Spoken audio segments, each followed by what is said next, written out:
Joining us now to take your calls are the county executives of both of Maryland's H counties.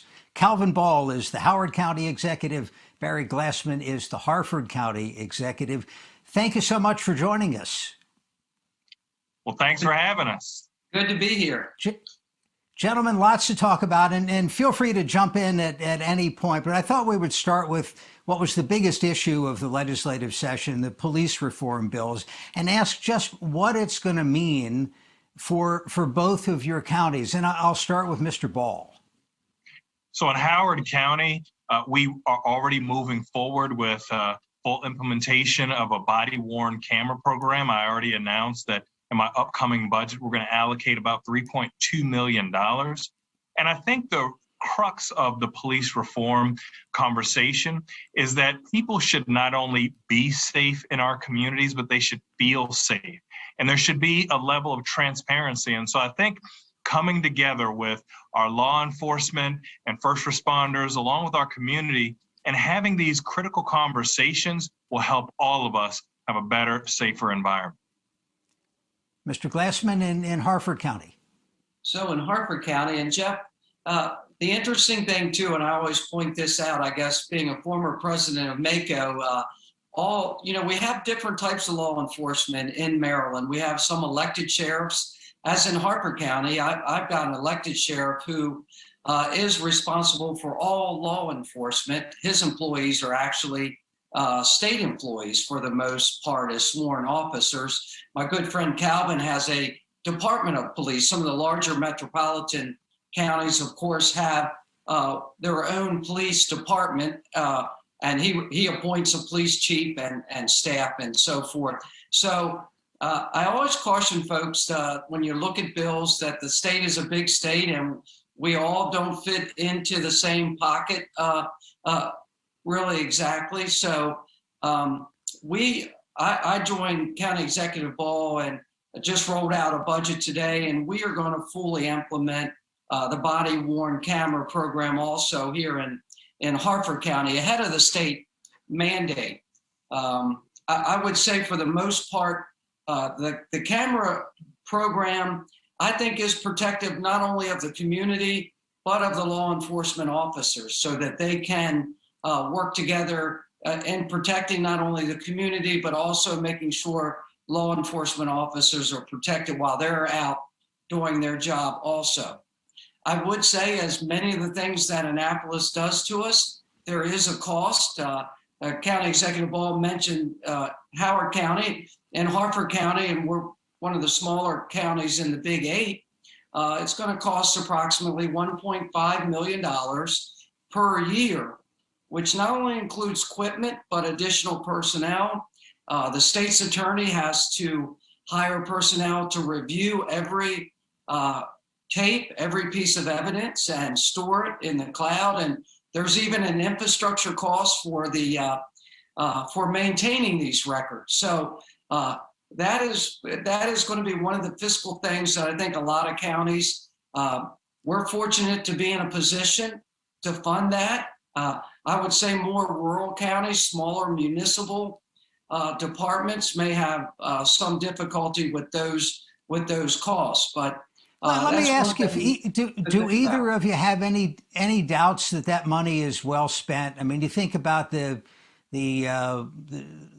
daylight, being the best disinfected. I forget which justice said that, but those cameras and everybody's cell phone cameras seem to really change policing. Yeah, I think, as I said, I think it works both ways. It protects the environment, the community, and law enforcement officers. So, but Jeff, we spend a lot of money for good causes in local government, and the trick is finding that funding and being responsible for it. So that's going to cost additional funds. We're still going through some of the other bills, which I think will have some effect on retention, recruitment of officers, hiring additional supervisors to respond to certain incidents. So I think the reforms are so broad, and as the governor mentioned, I think in classic Annapolis fashion, to some extent, probably too broad and too much all at once. But it will take us some time to sort through it.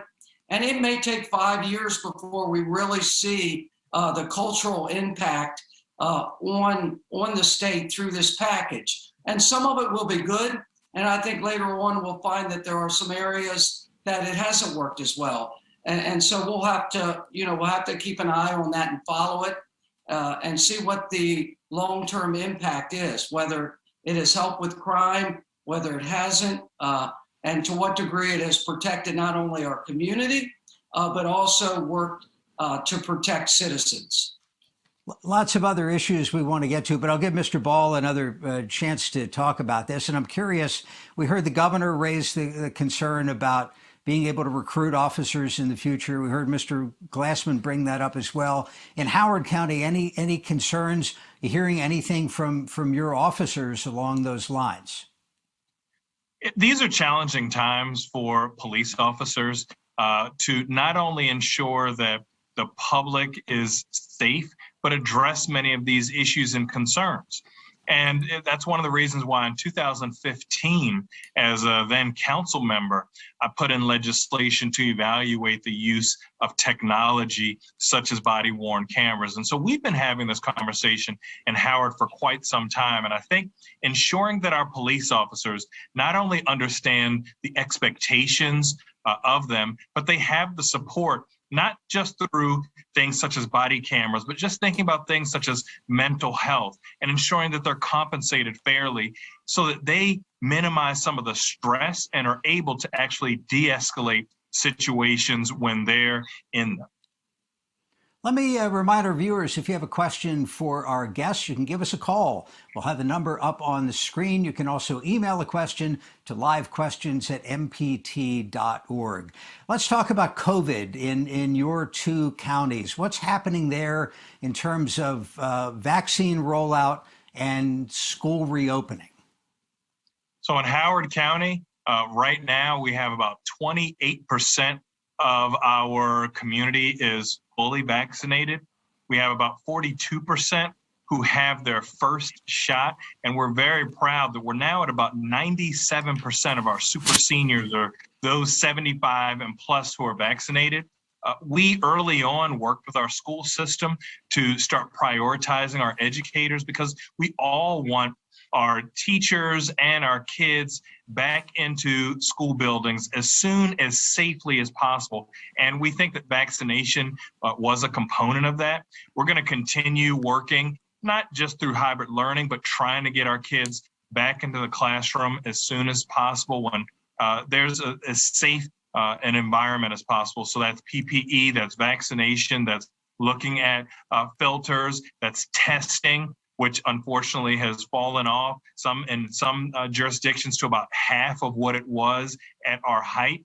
These are all of the measures that we have to put in place to ensure a safe teaching and learning environment.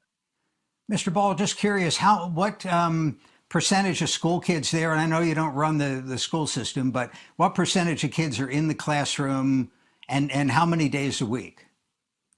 So we just had another tranche of kids go back today, and they're starting to slowly come back. A lot of it, frankly, began with some hesitancy, whether it's vaccine hesitancy. And as we're seeing more people become confident, we're seeing more parents interested in going back into the classroom.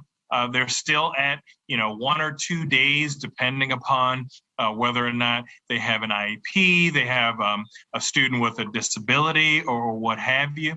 But I think that we're going to continue ramping that up. One of the things that we worked on most recently with the school system was just ensuring that we had enough capacity online for our students to be able to do the online and the hybrid and then the face-to-face model. And so we're very pleased that we were able to do that in a collaborative way. Mr. Glassman, what's that look like in Harford County? So we're at about the state average on folks that have been vaccinated. We're just getting up around 1/3, about 33%. And I believe about 21% of our citizens have had both shots. So we're keeping up with the state averages, trying to get and push our vaccines out as quickly as possible. The FEMA outreach teams have made their way to the county last week, in addition to expanding local health department clinics. And then next week, by the 19th, we hope to have the larger Ripken Stadium mass vac site up and running, where we're going to try to push through about 3,000 folks per day at that site. So we're on target with pushing out our vaccines and our messaging. Our teachers, staffs, county employees, folks that wanted to get their vaccine, we started early in February, early March. So anyone in the school system, county employees, and so forth have been vaccinated that want to be vaccinated. The Board of Ed started phasing in return of school back on March 1st, a couple of days a week. This week, we have both elementary and secondary young people back at 4 days a week with a virtual day on Friday. So we are trying to get back to normal. Of course, as Calvin said, some parents are still reticent, so we still have some students doing all virtual, but folks that want to get back to school, we have the ability to get back 4 days a week.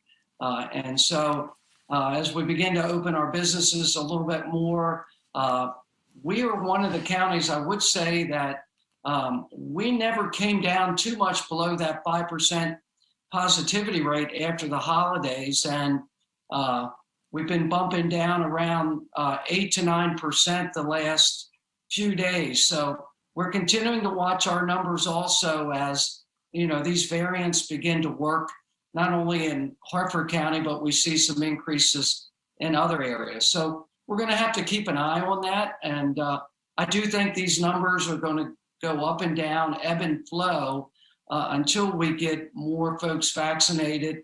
And I don't want to be pessimistic, but I do think that this is going to be around to some extent, maybe for a couple of years, as we really move beyond the pandemic and get the herd immunity out there. So, Gentlemen,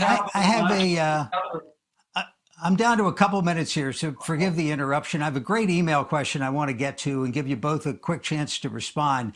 The writer says, has there been any discussion of diverting law enforcement duties and dollars to social services and conflict resolution? And I'll ask Mr. Glassman to just give me a couple of sentences on that.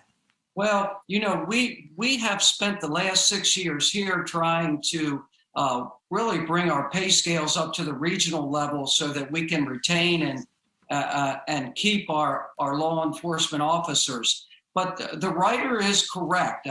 When you look at the number of civil disturbance, mental health calls that our law enforcement officers have to respond to, it is quite evident that we need to invest more in mental health, behavioral health throughout our state, and train officers to deal with this. I actually support the concept of training a different set of folks, response teams, crisis teams, to go out on these calls instead of tying up law enforcement and putting them in the middle of a marital dispute, a civil dispute, and handle it that way. So we need to invest more. In Hartford County, we have a crisis center, and we've begun to try to address a lot of those needs before someone calls 911 and has to report or have law enforcement go out. I'm down to about a minute. Let me ask Mr. Ball about that. Yeah, it's not fair to the officer or the person in distress to ensure that the people who might not necessarily be trained for that to have to be working on mental health challenges. There should be enough training for any first responder to have to be there. However, we want to make sure that those who are trained, who are professional in dealing with mental health crisis, that's where we have our dollars and our resources so that they can really use their talents, and the person in distress in our whole community gets what they really need. County Executives Calvin Ball and Barry Glassman, gentlemen, really appreciate the time. Thank you very much.